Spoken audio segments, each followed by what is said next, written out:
નમસ્કાર, હું વિવેક મહેતા. રજૂઆતમાં તમારું સ્વાગત છે. વાત તમારી, રજૂઆત અમારી.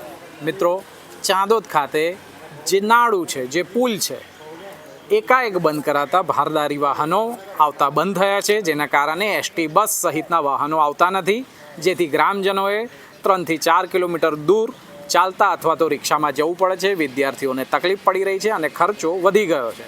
એટલે આપણે 5 દિવસ અગાઉ પણ રજૂઆત કરી હતી કે આ એસટી બસની જે માંગણી છે ઘણા સમયથી કરવામાં આવી છે, તેમ છતાંય એસટી બસો આવી નથી રહી અને લોકો તકલીફમાં મુકાઈ રહ્યા છે, જેથી પ્રાંત અધિકારીશ્રીને રજૂઆત કરી હતી.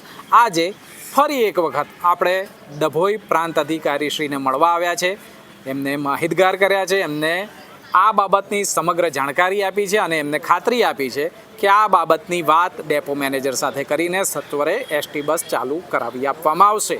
મિત્રો, અમને વિશ્વાસ છે કે જ્યારે અધિકારીઓ સાથે આપણે વાત કરીએ છીએ, એમને રજૂઆત કરીએ છીએ, એમને સમસ્યાઓથી અવગત કરીએ છીએ, ત્યારે તેઓ કોઈને કોઈ રસ્તો કરતા હોય છે અને આ રસ્તો થઈ જાય એવો છે. આના માટે કોઈ રોકેટ સાયન્સની જરૂર નથી. એટલે અમને વિશ્વાસ છે કે ચાણોદ મુકામે જે એસટી બસની સમસ્યા છે એનું સત્વરે નિરાકરણ આવશે અને લોકોને આ સમસ્યાનું જલ્દીથી નિવારણ આવતા આનંદનો આહલેખ થશે. એટલે મિત્રો, અમે આપને પણ જણાવવા માંગીએ છીએ કે તમારી સમસ્યા હોય, તમારી જે કોઈ પ્રશ્નો હોય એ સંબંધિત અધિકારી, સક્ષમ અધિકારી સમક્ષ રજૂ કરો, યોગ્ય રીતે રજૂ કરો, સંવૈધાનિક રીતે રજૂ કરો અને તમારી સમસ્યામાંથી નિરાકરણ લાવો. અને તેમ છતાંય જો ના આવે તો તમે રજૂઆતનો સંપર્ક કરી શકો છો.